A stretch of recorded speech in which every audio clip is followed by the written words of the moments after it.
Alright mphakathi wasemzansi nguzwide wasehluhluwe njengamanje ngamukela ibhunge elisha mfowethu aphila. Ngiyaphila futhi njani? Sikhona mfowethu abantu bayibuza ukuthi hayibo ubani ke manje lesizwe sinozwide umfoka bani lo? Umfoka Khuzayo lo uSandile odabuka le eMkhomazi kwaDumisa abaningi ke bangazi ngomsento ngempela. Yebo. Mfowethu angabona ezinye izingane udlula zithi awunanga lo bhuti oculayo. Ucula hloboni umculo mfowethu.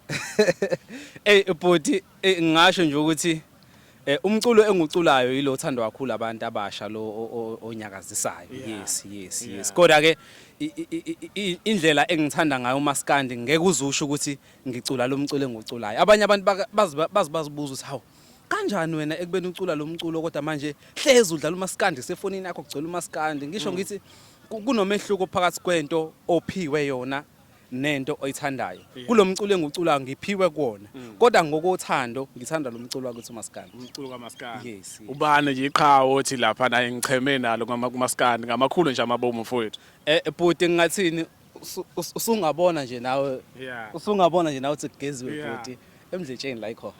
Emdletsheni bhuti. Oh, yazi bengithi ngizobuka umbala wejacket. Bhuti. Cishe ngakuthatha ngakubeka kwelinye ithimba emdletsheni.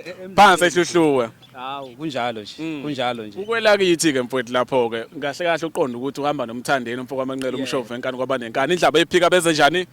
Indaba eyiphika kaMambatha. Beyisula madeva. Kunjalo.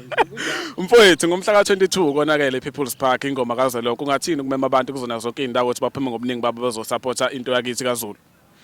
Mntaka baba ukube kuya ngokwami noma mhlambe ukube nginazo mhlambe izandla zokuthi ngilule abantu ngibabambe ngibathi ngibasondeze ngibahlanganise endaweni angabe ngiyakwenza kunento okuyibona ukuthi lento yinhle futhi indlela elangezeleleka ngayo kuye kube nzima nokulinda usuku uzibuza yofika nini kodwa ke sobe sikhona. Yebo. Utshatha nomcineko yabazi mfowethu.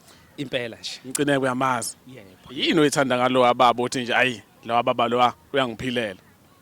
Lo baba into engiyithanda kuyena nento esengiyiqaphelile akayena lo muntu othi ngisebenza namaciko asephezulu kuphela kunezinye izingane zakwethu eyifikayo emculweni kodwa ngesimo sokuthi umsebenzi wawo umuhle futhi nakhona nazo ziyawukhuthalela ayithatha ayisondeze eduze angazi ukuthi ngathini kodwa nje amazwi amathi siyabonga kakhulu kulokho akwenzile ngathi angakwenza nakwabanye abangakaveli balazweni.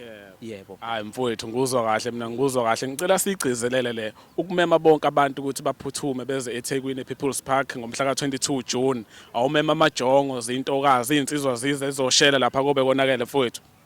Hayi njengoba ubona nje sigezile hayi silindele impela ukuthi izintokazi zobe zikhona nganza kwethu insizwa kobe kuyodlala ingoma laphana kabi kobe kwenqamuka imbadada nganza kwethu nje engathi singaphelela sonke ngobuningi bethu uma ukuthi umakhelwane wakhe akakazi awuhambe uyomtshela ukuthi kobe konakele kakhulu kunjalo nje bhuti mfowethu amazwi ongathanda ukuphetha ngawo sesivala engingakusho kubahleli bemicimbi kubona bonke abahleli bemicimbi ngiyacela nje ukuthi kulokho abakwenzayo baqhubeke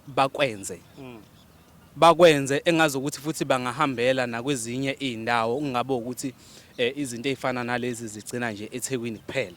Siyafisa ukuthi nakwezinye izindawo zikwazi ukuthi zenzeke ngoba ama sports ground kuyinto ekhona. Kunabantu abafisa ukuthi bafike la eThekwini kodwa ngesimo sokuthi sothi umuntu unayo imali yokuthenga ithikithi kodwa manje imali etransport angenayo.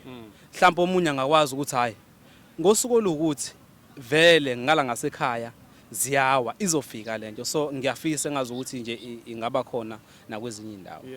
Mfowethu mhlambe ke mfowethu sesigoqa lokho ngempela sigoqa ngqi ngaphandle komculo khona elinye iphupho onalo uthi cha leli ngiyafisa ukulifeza eNingizimu Afrika balibona abantu.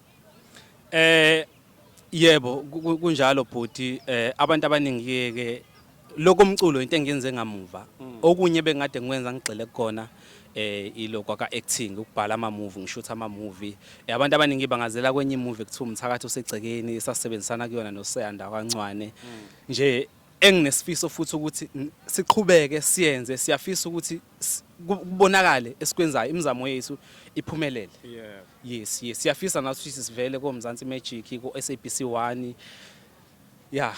Hayi qawula kethu nguzwa kakhulu mbukelo Zwide Production ungaqhubeka follow ama page ethu ku Facebook @Zwide Production, TikTok Zwide Production, ku YouTube into eyodwa efana mfowethu bakubamba kanjani enkundleni zokuxhumana?